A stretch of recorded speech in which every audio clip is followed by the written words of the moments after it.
En el Pacífico existe un lugar tan remoto que su sola existencia parece un desafío para la geografía.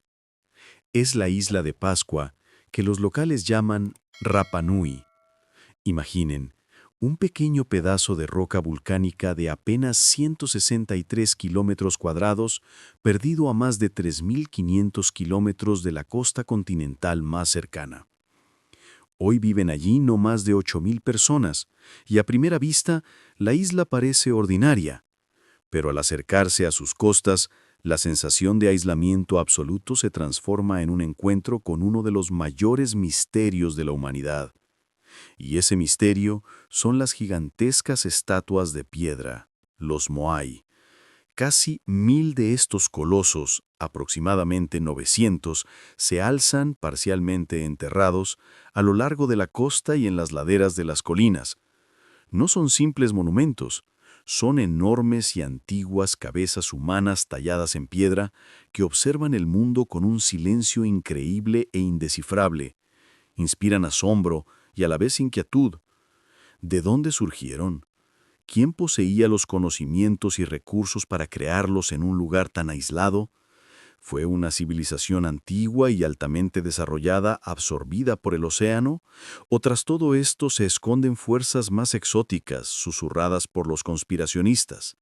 Las respuestas a estas preguntas forman una historia detectivesca que debemos desentrañar, adentrándonos en el pasado de Rapa Nui.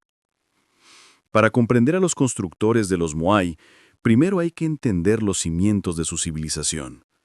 La isla de Rapa Nui nació en el fuego hace aproximadamente 750 millones de años producto de violentas erupciones de 3 volcanes. Uno de ellos, el Terebaka, es hoy el punto más alto de la isla. El paisaje combina lo áspero y lo pintoresco: costas rocosas azotadas por el viento, cráteres extintos que con el tiempo se transformaron en lagos de agua dulce, y colinas cubiertas por un manto de hierba. El clima es tropical, casi de resort, pero el lugar sigue siendo inhóspito debido a la ausencia de puertos naturales y los casi constantes vientos fuertes. Fue precisamente a este lugar inhóspito pero bello que entre los años 700 y 1200 de nuestra era llegaron los primeros pobladores. Los estudios genéticos confirman que eran polinesios, grandes navegantes que cruzaron miles de kilómetros de océano abierto en sus canoas. Esto, por sí mismo, es un logro monumental apenas inferior a la construcción de las estatuas. Trajeron consigo todo lo necesario para una nueva vida: batata, aves de corral y, lo más importante para nuestra historia, las tradiciones heredadas de construcción monumental y compleja estructura social. Fueron los primeros en ver estas lejanas costas, y fueron ellos quienes empezaron a dar forma al gran misterio de Rapa Nui. Durante siglos vivieron aislados, creando ídolos y desarrollando su propia cultura. Pero todo cambió cuando en el horizonte aparecieron las primeras velas blancas, presagiando un contacto dramático y, como se comprobaría, devastador con el mundo exterior. El velo sobre esta civilización solitaria se levantó recién en el siglo XVIII, y ese momento resultó crucial. La historia de los Moai, que parecía eterna, pronto se enfrentó a fuerzas externas que borrarían para siempre parte de su misterio. El 5 de abril de 1722, un domingo de Pascua, llegaron a las costas de la isla los barcos del capitán holandés Jacob Roggeveen. Él y su expedición, perteneciente a la Compañía de las Indias Occidentales, fueron los primeros europeos en enfrentarse con esta maravilla de piedra. El nombre surgió de manera natural: Isla de Pascua. En ese momento vivían ahí unas 3.000 personas nativas. Pero el encuentro comenzó con tragedia. Por un malentendido y el miedo, los holandeses abrieron fuego. En los diarios de la expedición quedan registros llenos de horror y desconcierto. Los nativos caían, pero los demás no huían, sino que permanecían firmes, observando a los recién llegados. La situación solo se resolvió cuando los locales apaciguaron a los forasteros con regalos, plátanos y aves de corral. Roggeveen y su tripulación quedaron impresionados por lo que vieron. En la costa observaron decenas de gigantescas cabezas, algunas aún enterradas en la tierra. Los marineros, incapaces de creer que unos salvajes pudieran crear algo así, concluyeron que las estatuas habían sido construidas por alguna civilización más antigua y desaparecida. Vieron cómo los Rapanui encendían hogueras frente a los ídolos y realizaban movimientos rítmicos que los miembros de la expedición cristiana interpretaron como algún tipo de ritual satánico. Sin embargo, el verdadero propósito de los Moai y de sus constructores quedó sin esclarecer, principalmente por la absoluta falta de comunicación, ya que Ruthven y sus hombres no conocían la lengua local. Este problema de transmisión del conocimiento se convertiría en clave de la trágica historia de la isla, que continuaría hasta borrar por completo muchos de los secretos antiguos. Ese primer y trágico contacto con los holandeses fue solo el inicio de una cadena de desgracias que se abatieron sobre los habitantes de Rapa Nui.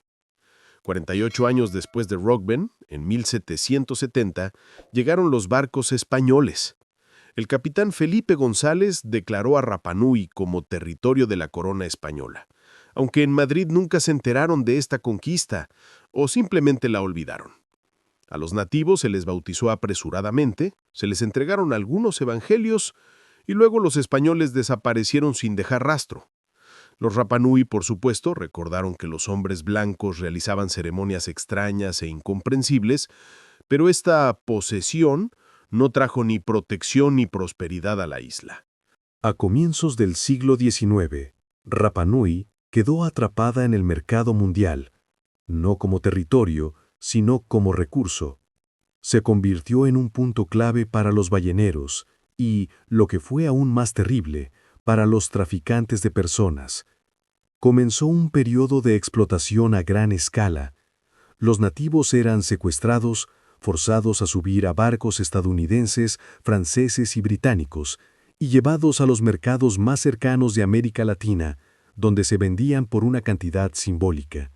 La infame tentativa del almirante francés Dutroux-Bornier en la década de 1860 se volvió tristemente célebre. Tras casarse con una mujer local, se proclamó rey de la isla. Su gobierno fue breve y terminó de manera brutal. Sus propios subordinados le quitaron la vida envenenando su vino, y su esposa más tarde fue perseguida por los miembros de su clan por desconocimiento político. Pero el golpe más devastador llegó en 1862, cuando los traficantes peruanos desembarcaron en la isla. Realizaron una redada masiva, secuestrando de inmediato a 1.500 personas, la mitad de toda la población de Rapa Nui. Estas personas fueron vendidas para trabajos agotadores en las minas de guano. El guano, excremento de aves marinas descompuesto, valía enormes sumas. Era una fuente vital de nitrógeno y fósforo para fertilizantes, así como materia prima para pólvora y explosivos. Trabajando bajo el calor insoportable y respirando vapores tóxicos, los Rapa Nui enfrentaron pruebas extremas que aceleraron su desaparición. En el mundo relativamente civilizado, este acto provocó un escándalo monumental, cubierto por la prensa europea. Bajo presión de la comunidad internacional, las autoridades peruanas se vieron obligadas a devolver a los sobrevivientes a la isla. Sin embargo, de los miles que habían sido arrancados de su hogar, solo regresaron 15 personas, y este regreso resultó ser aún más aterrador que el secuestro mismo. Estas 15 personas trajeron consigo la viruela. Una epidemia devastadora se extendió por toda la isla, sin dar oportunidad a una población ya debilitada y desmoralizada. Para 1877, la segunda mitad de los aborígenes prácticamente había desaparecido. La isla quedó con no más de 100 personas, todo lo que quedaba de una civilización que alguna vez fue orgullosa y grande. Este pequeño grupo se convirtió en los herederos de los Moai y de su misterio. Poco después, Chile compró Rapa Nui a los pocos jefes restantes por 6.000 libras esterlinas. Todos estos tristes acontecimientos, el Domingo Fatal, el tráfico de personas, las epidemias, se desarrollaron bajo la mirada indiferente de los gigantes de piedra. Y la consecuencia más terrible de estas tragedias no fue económica, Con la desaparición de los clanes de los Orejas Largas, se rompió el hilo vivo que conectaba el presente con el pasado. La isla perdió a los portadores de conocimientos antiguos sobre quién, cómo y por qué se erigieron los Moai. Se interrumpió la práctica secular de transmitir la historia oral de generación en generación, y la catástrofe se completó con los misioneros cristianos, quienes quemaron numerosas tablillas de madera, ejemplares de la escritura Rapa Nui, conocida como Rongo Rongo. Como resultado de estos eventos, no solo se perdió el misterio de las estatuas, el idioma Rapa Nui prácticamente desapareció. Así, cuando décadas después los científicos pusieron un pie en la isla, encontraron cientos de colosales estatuas de piedra, pero no hallaron a nadie que pudiera contar su historia. El enigma de los Moai se volvió absoluto, transformándose en una cuestión arqueológica, en un verdadero caso detectivesco. Había pistas, pero no había testigos. Y es justamente en este punto que debemos sumergirnos en la tecnología misma de creación de estos gigantes de piedra, para comprender cómo simples polinesios pudieron crear algo que supera por mucho sus capacidades tradicionales. Sabemos que en la isla de Pascua se encuentran alrededor de 900 estatuas Moai. Sus tamaños varían. La más pequeña de las terminadas alcanza 3 metros, pero en promedio se elevan casi 10 metros. Y un coloso inacabado iba a convertirse en un gigante de 21 metros. Su peso oscila entre 20 y 90 toneladas. Todas están hechas de un material único, toba volcánica blanda, aunque hay un par de excepciones hechas de basalto. Los rasgos tallados en los Moai, sobre los que el oficial holandés Berens escribió con tanto asombro, a primera vista parecen demasiado perfectos e incluso irreales para tribus salvajes. La clave para desentrañar esta tecnología se encuentra en un único lugar, las laderas del volcán Rano Raraku. Este volcán es en esencia un cráter secundario en las pendientes de la cima más alta de la isla, el Terebaka. Rano Raraku es la verdadera fábrica de piedra, donde el tiempo parece haberse detenido. Encontrar la cantera no fue difícil, porque es imposible no verla. Casi la mitad de todos los Moai, cientos de esculturas, quedaron ahí, abandonadas en distintos estados de terminación, como si los trabajadores hubieran interrumpido su labor de repente y nunca regresaron. El cráter mismo está lleno de un lago de agua dulce, rodeado de densos juncos que los Rapa Nui utilizaban para construir sus canoas y fabricar techos. El secreto de Rano Raraku está en su geología. El volcán está compuesto de toba volcánica blanda, un material ideal para esculpir. Se podía trabajar fácilmente con simples cinceles de piedra, y al endurecerse mantenía suficiente resistencia. Incluso existe la teoría de que esta toba, rica en calcio y fósforo, la utilizaban los Rapa Nui en la agricultura como fertilizante para sus plátanos y camotes. Por ello, los investigadores consideran que algunas de las estatuas, dejadas en la cantera o en el camino hacia los poblados, no estaban allí por accidente, sino con un propósito sagrado. Se creía que su presencia influía positivamente en la fertilidad de la tierra de toda la isla.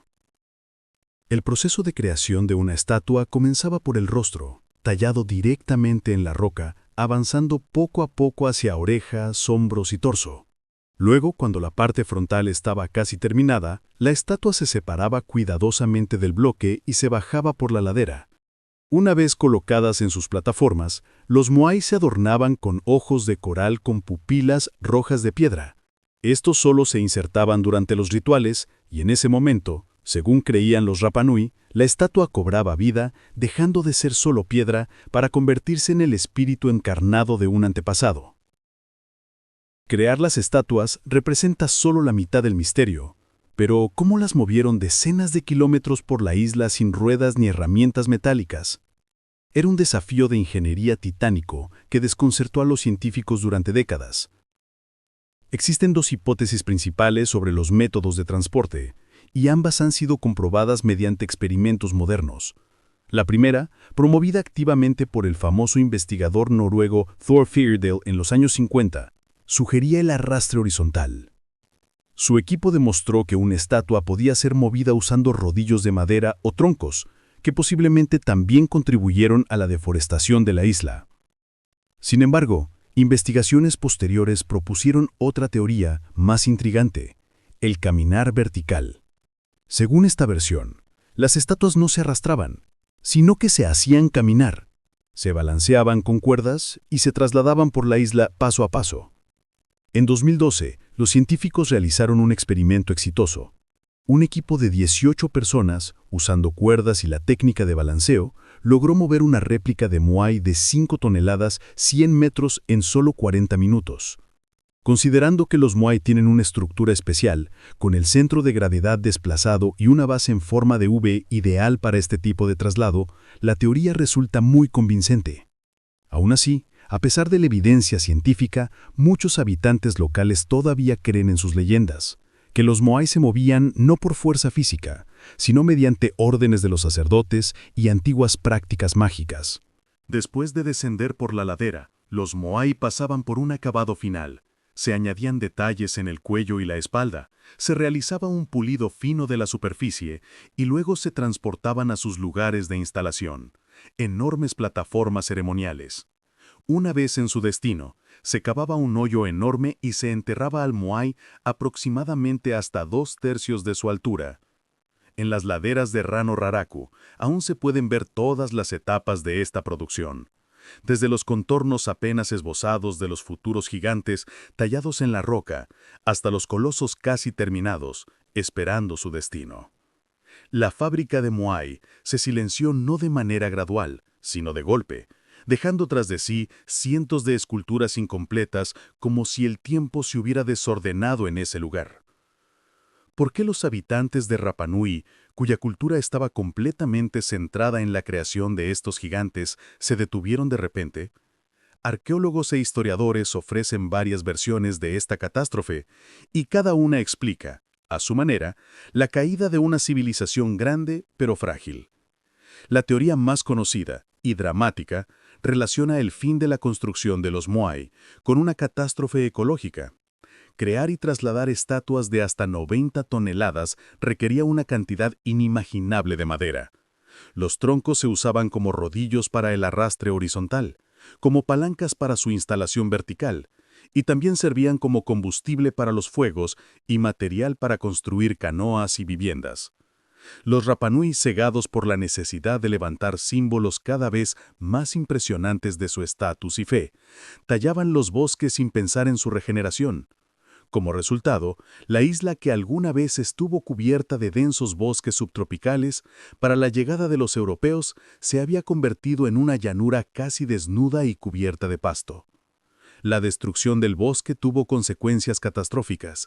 La erosión comenzó a arrastrar el suelo fértil, las lluvias lavaban la tierra y la agricultura se volvió imposible. La isla quedó atrapada, sin árboles, no había canoas para pescar, sin fertilidad, no había camotes ni plátanos. El hambre, provocada por la escasez de recursos, desató cruentas luchas entre clanes. Las leyendas de la isla hablan de la época del Uri Moai, un tiempo en que los habitantes comenzaron a derribar masivamente las estatuas de sus rivales, convirtiendo los símbolos de fe en símbolos de derrota. Los gigantes de piedra que alguna vez protegían las aldeas, ahora yacían boca abajo, rotos y humillados. Estos conflictos internos, combinados con enfermedades traídas por los barcos europeos, aceleraron el colapso final. Otra versión, más técnica y menos romántica, ofrece una explicación distinta. Geólogos que estudiaron Rano Raraku descubrieron que los canteros, al profundizar en la ladera, finalmente llegaron a capas de roca demasiado dura. La toba volcánica de esas zonas ya no era un material maleable, fácil de trabajar con cinceles de piedra. Ante este límite técnico, cuando el esfuerzo para esculpir una sola estatua se multiplicaba y el efecto disminuía, toda la economía y la práctica religiosa basada en la producción de Moai simplemente perdió sentido. Al perder la posibilidad de continuar fácilmente con su tradición, la sociedad, cuya identidad estaba inseparablemente ligada a la construcción monumental, se encontró en una crisis ideológica y de recursos, lo que la volvió extremadamente vulnerable a problemas ecológicos y sociales. Así, lo más probable es que el fin de la gran fábrica de Moai haya sido el resultado de la trágica combinación de todos estos factores. La crisis ecológica privó a los clanes de alimento y transporte. El límite técnico les quitó esperanza y propósito común, y los conflictos internos completaron la destrucción. Pero incluso después de esta gran decadencia y olvido, incluso después de que las estatuas quedaran derribadas y olvidadas, quedó la pregunta más fundamental, la que aún hoy mantiene a los científicos intrigados. ¿Para qué? ¿Con qué propósito estas personas antiguas invirtieron tantos recursos, tanto tiempo, y en última instancia sacrificaron su propio futuro por estos colosos de piedra? ¿Por qué estaban justo donde se encontraron? ¿Y hacia dónde miraba su silenciosa mirada pétrea? Las respuestas a estas preguntas nos llevan de nuevo al límite entre la historia y las hipótesis más audaces, incluso fantásticas. Ninguna de estas versiones científicas o antropológicas captura la imaginación como la más exótica de todas, que sin embargo cuenta con millones de seguidores en todo el mundo. Esta teoría convirtió a los Moai de simples monumentos en faros cósmicos y convirtió a Rapa Nui en un lugar de culto. Antes de pasar a las hipótesis más increíbles, detengámonos en el misterio más evidente que los europeos no pudieron explicar: la ubicación de los Moai. La gran mayoría de las estatuas, situadas sobre las plataformas ceremoniales llamadas Ahu, no miran hacia el océano infinito, sino hacia el interior de la isla, de cara a los antiguos asentamientos. Esto no es una coincidencia, es la clave para entender su propósito espiritual. Se cree que los Moai encarnaban el espíritu de ancestros poderosos o grandes jefes. Su función era doble. Primero, proteger a los vivos de cualquier peligro que pudiera venir de la tierra o del mar. Y segundo, asegurar la prosperidad, la salud y la fertilidad de la comunidad sobre la que vigilaban con su mirada pétrea pero atenta. Eran guías espirituales, acumuladores de la fuerza sagrada llamada Manu, que fluía sobre el territorio del clan. Esta versión parece la más lógica, pues en las culturas polinesias el culto a los ancestros siempre ocupó un lugar central, y las construcciones monumentales solían ser una expresión visible de ese respeto. Los ojos de piedra, insertados solo durante los rituales, daban vida al ancestro, permitiendo que su poder se manifestara. Sin embargo, como siempre ocurre en Rapa Nui, hay excepciones intrigantes que desafían esta teoría. Se han encontrado 7 estatuas que, contrariamente a la regla, miran directamente al océano abierto. ¿Qué vigilaban estos guardianes? Las hipótesis varían. Tal vez servían como señales de navegación, indicando la ruta por la que los primeros polinesios llegaron a Rapa Nui y facilitando la orientación a otros navegantes posteriores. Para los polinesios, cuya vida dependía por completo de las estrellas y las corrientes oceánicas, esta función habría sido vital. Otra teoría sostiene que estaban allí como centinelas permanentes, destinados a advertir al instante sobre la llegada de extraños o enemigos desde el mar. En el contexto de las luchas internas y la llegada de los europeos, esta versión suena sombríamente profética. Tampoco se puede descartar un propósito más pragmático para los Moai. Recuerden que hablamos de la toba volcánica de la que están hechos, un material rico en fósforo y calcio. Algunos científicos sugieren que los Moai podrían haber funcionado como una especie de instrumento agrícola y religioso.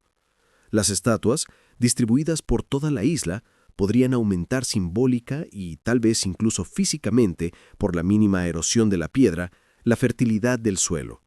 Esta idea explica su increíble cantidad. Es lógico pensar que, a medida que la situación ecológica empeoraba y los cultivos disminuían, cuando la escasez de alimentos se hacía cada vez más grave, los isleños esculpían desesperadamente más y más Moai, creyendo que, cuantos más había, más ayuda divina recibirían, y por ende mayor sería la cosecha de camotes. Así, la construcción de Moai pudo convertirse en un ciclo de retroalimentación. La fe en su poder exigía más estatuas, lo que llevaba a la tala de bosques y agravaba el hambre, que a su vez exigía aún más Moai. Estas explicaciones científicas y antropológicas, basadas en el culto a los ancestros, la navegación y la magia agrícola, son convincentes y completas. muestran el genio de los polinesios y la tragedia de sus decisiones, pero no responden la pregunta principal: ¿cómo? ¿Cómo lograron todo esto sin tecnología? Como si los Moai, desafiando la historia, nos invitaran a mirar más allá de lo humano. Y es aquí, en el límite de lo racional, donde comienza la parte más fascinante del misterio, la teoría que sostiene que los Moai no fueron creados para adoración, sino para cumplir una función sobrenatural, quizás incluso cósmica. La idea de que los Moai no fueron creados para adoración, sino para cumplir una función sobrenatural, quizás incluso cósmica, se popularizó en la década de 1960 gracias a autores como Erich von Däniken. El argumento central es simple y provocador. Estructuras de ingeniería tan complejas y técnicamente sofisticadas no podían ser obra de un pueblo aislado con un desarrollo cultural prácticamente en la Edad de Piedra. ¿Cómo pudieron personas que no conocían la rueda ni usaban metal trabajar y transportar bloques de piedra de 90 toneladas a distancias tan grandes?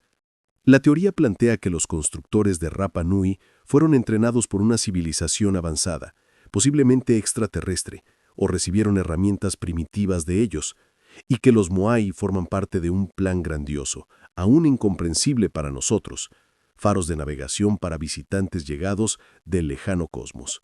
Para reforzar esta increíble hipótesis, sus defensores señalan códigos ocultos en la disposición de los Moai. Observan que las plataformas ceremoniales, los aju, donde se colocan las estatuas, no están dispersas al azar, sino que forman clústeres y líneas que supuestamente coinciden con mapas estelares específicos. La comparación más frecuente es con la disposición de los aju más grandes y las estrellas clave de la constelación de Orión. Si esto es cierto, tal precisión astronómica habría requerido conocimientos inaccesibles para los polinesios de aquella época. Esto sugiere que los Moai servían como una especie de señal cósmica, un gigantesco mensaje convertido en coordenadas geográficas que comunica a alguien que aquí hubo vida, o este es un lugar de encuentro. Más allá del misterio de su ubicación, el estudio detallado de las propias estatuas revela toda una galería de evidencias de visitantes del espacio. Recordemos los pukao, enormes sombreros cilíndricos hechos de roca volcánica roja, colocados sobre la cabeza de algunos Moai. Con un peso de hasta 10 toneladas, estos perfectos cilindros de piedra, según los ufólogos, no se parecen en nada a los sombreros convencionales. Más bien se interpretan como cascos, protectores o incluso antenas diseñadas para recibir o transmitir señales. Además, en las espaldas de algunos Moai y en las rocas distribuidas por toda la isla, se han encontrado petroglifos, grabados rupestres que representan figuras humanoides estilizadas. Mientras que los científicos los identifican como aku-aku, espíritus locales o protectores, los defensores de la teoría extraterrestre ven algo evidente: imágenes de personas con trajes voluminosos, cascos redondeados, cuellos ajustados e incluso algo parecido a tubos de respiración. Estas figuras de piedra disfrazadas, como testigos petrificados, se convierten en la piedra angular de la teoría que sugiere que los antiguos habitantes de Rapa Nui no solo fueron observadores, sino aprendices directos o socios de visitantes cósmicos que los ayudaron a crear los Moai. Esta simbiosis de ingeniería avanzada, precisión astronómica y detalles claramente diseñados como equipamiento hace pensar: ¿y si los Moai no son un fenómeno aislado, sino parte de algo mucho más grande? ¿Qué pasaría si estos gigantes de piedra fueran solo un nodo dentro de una red planetaria de construcciones antiguas que conecta a Rapa Nui con otros grandes misterios de nuestro planeta? Suscríbete. Lo que viene a continuación probablemente nunca lo hayas escuchado antes.